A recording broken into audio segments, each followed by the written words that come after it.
Buenas tardes, hoy vamos a trabajar un poquito y platicar sobre lo que es el control estratégico. Los temas que abordaremos en esta presentación son principales elementos de control estratégico, etapas del proceso de implementación del control estratégico. Vamos a explicar a grandes rasgos los factores como los roles que juega, el lugar en el que se realiza, las fuentes de información y el costo. Por último, también vamos a explicar brevemente qué se entiende por cultura organizacional y sus elementos principales. Como introducción tenemos que el control estratégico es una fase del proceso administrativo que mide y evalúa el desempeño de una institución o empresa con la finalidad de poder aplicar medidas de tipo correctivo. También se podría decir que el control estratégico es un proceso de evaluación que hace toda empresa para poder controlar y valorar todas las actividades y procesos que se desarrollan dentro de ella, tratando así de verificar si los planes previamente establecidos se están cumpliendo. Tomado de Economipedia 2020. Continuando, podríamos decir que cuando una empresa no logra cumplir sus objetivos generales, se debe realizar un análisis completo para encontrar qué proceso se está desarrollando de forma inadecuada, con el propósito de corregir los errores cometidos.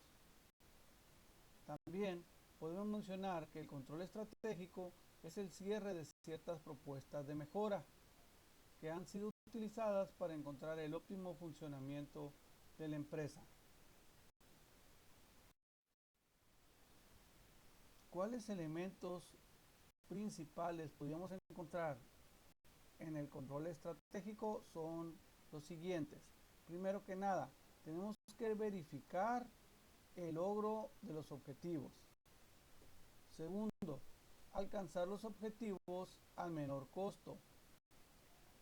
Tercero, motivar al personal para el logro de los objetivos.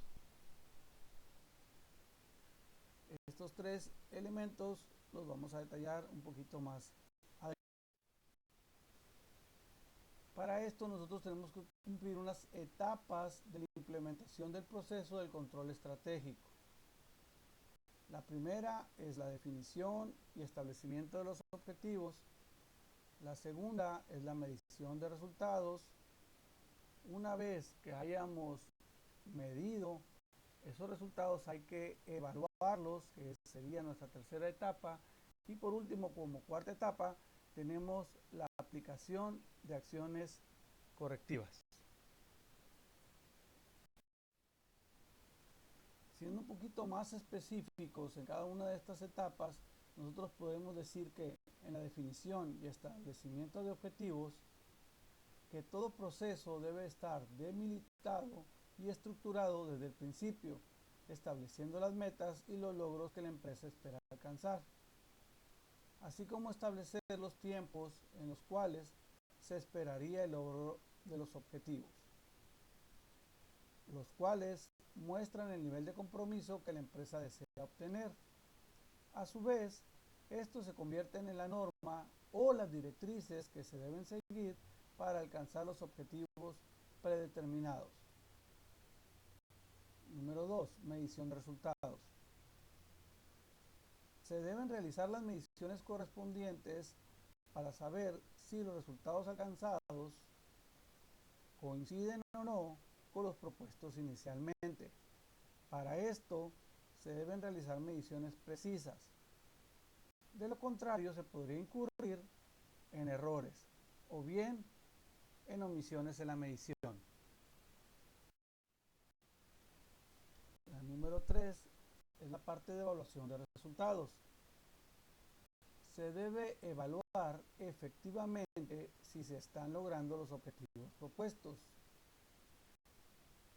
Si no se obtienen dichos resultados, se deben establecer las razones para realizar todo tipo de acciones correctivas. Siempre es necesario establecer un rango de tolerancias, porque podría suceder que inicialmente no se cumplan con los valores esperados. Solamente si esto persiste, será necesario realizar las correcciones respectivas. Por último, número 4, aplicación de acciones.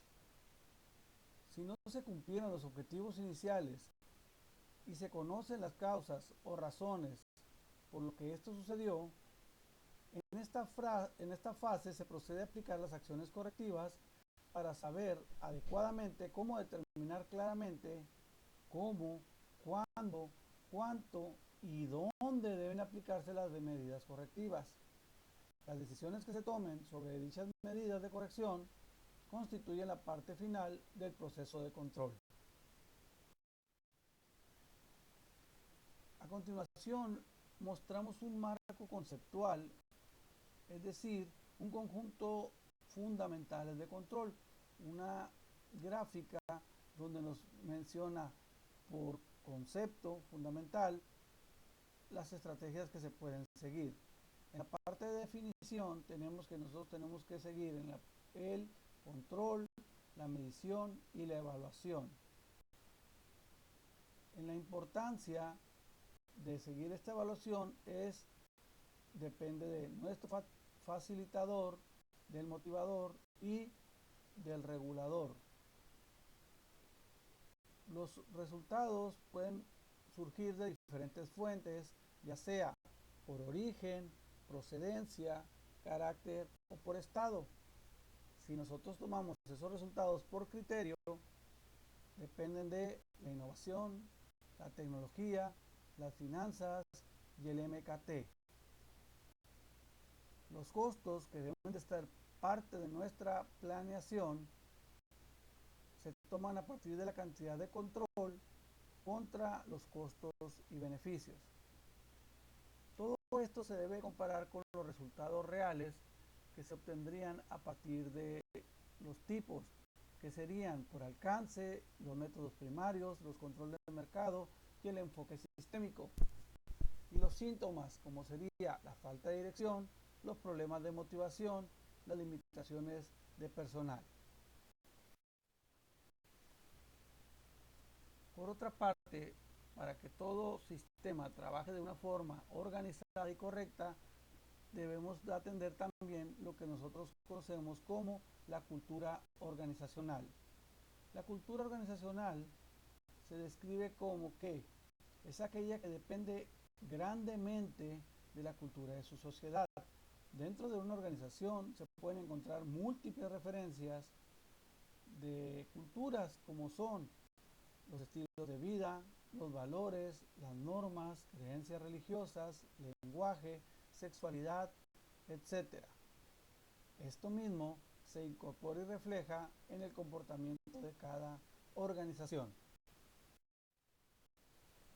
La cultura organizacional es considerada la personalidad de la organización, el conjunto de características que le proporcionan su propia identidad y le permiten diferenciarse de las otras.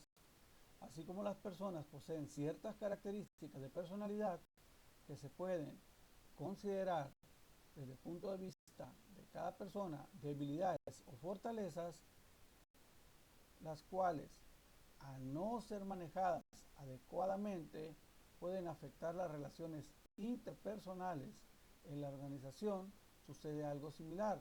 La cultura es su personalidad, con características positivas y negativas, la misma que influye y afecta los diferentes ámbitos relacionales, como el cliente interno, que es la relación entre colaboradores y directivos, y los clientes externos, que son la relación que existe entre clientes, proveedores y la comunidad en general.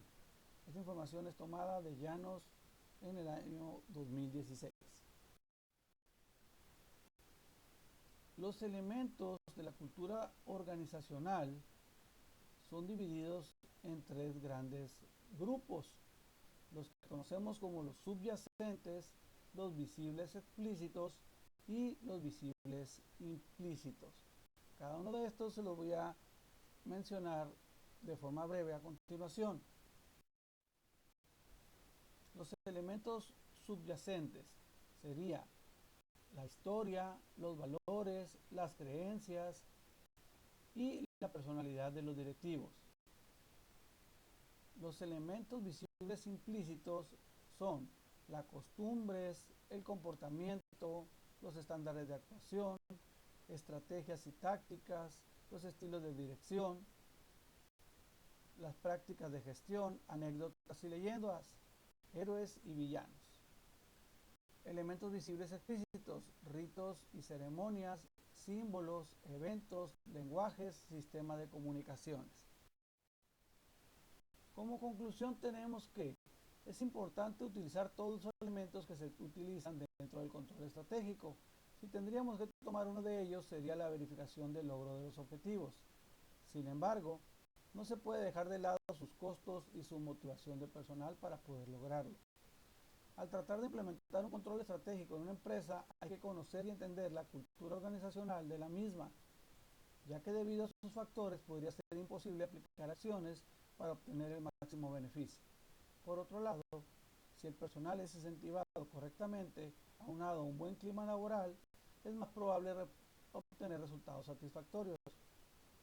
Por último, el cambio generacional en empresas es necesario, ya que la rotación de personal enriquece diversos métodos de trabajo, lo que permite implementar estrategias y formas de incorporación a formas de trabajo establecidas que proporcione mejores resultados. Eso sería todo. Gracias.